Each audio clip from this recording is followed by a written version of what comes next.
বল হাতে যতটুকু আলো ছড়িয়েছেন মোস্তাফিজুর রহমান, ব্যাটাররা ঠিক ততটুকুই অন্ধকারে ডুবিয়েছেন। ব্যাটিংয়ে নামার সময় অবশ্যই মুস্তাফিজুর রহমান হয়তো ভাবছিলেন, বলের ধারের যেমন আছে, ব্যাটিংটাও যদি ঠিকঠাক মতো করতে পারতাম তাহলে অবশ্যই আজকের ম্যাচ জয়লাভ করেই মাঠ ছাড়তাম। আজকের এই ম্যাচটা 137 রানের ছোট্ট লক্ষ্যমাত্রা তাড়া করতে নেমে ব্যাটসম্যানরা যেভাবে করে উইকেট বিলিয়ে দিয়ে এসেছে তা রীতিমতো ক্রাইম। আজকের ম্যাচে মুম্বাই ইমারাটসের সাথে নাকানি চুবানি খেয়েছে মুস্তাফিজের দুবাই ক্যাপিটালস। মুস্তাফিজ একে একে উইকেট শিকার করেছে তিনটা। বেন্টন গাজানফার রাশিদ খানকে ফিরিয়ে জানান দিয়েছে 9 কোটি 20 লক্ষ রুপিতে কেন কেকেআর তাকে দলে ভিড়িয়েছে। সেই মোস্তাফিজুর রহমানের দারুণ ভেলকিতে মাত্র 136 রানে কিন্তু গুটিয়ে যায় সাকিবের মুম্বাই ইমারাটস। তবে ব্যাটিং করতে নামার পর থেকেই জর্ডান কক্স, জাহাঙ্গীর ছাড়া কেউই কিন্তু আশানুরূপ ব্যাটিংটা করতে পারেনি।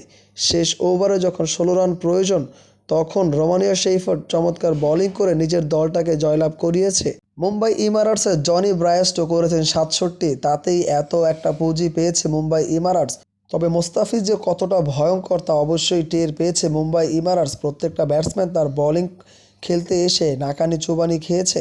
মুস্তাফিজুর রহমানের আলো ছড়ানোর দিনেও লাভটো হলো না IL T20-তে। আজকের ম্যাচও হারতে হয়েছে মুস্তার দুবাই ক্যাপিটালসের। এ হারে মুস্তার দুবাই ক্যাপিটালস অনেকটা তলানিতে চলে যাচ্ছে IL T20-তে। সুপার ফোরে যাওয়ার এখন অনেকটা কষ্টসাধ্য। তবে পরবর্তী ম্যাচগুলো অবশ্যই তাদেরকে ভালোভাবে জিততে হবে, তাহলে সুপার ফোরে যাওয়ার একটা সম্ভাবনা রয়েছে। না হলে অবশ্যই তাদেরকে বাড়ির পথ ধরতে হবে।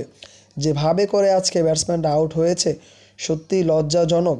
পরবর্তী ম্যাচে অবশ্যই মুস্তাফিজুর রহমানের দুবাই ক্যাপিটালস ঘুরে দাঁড়াবে।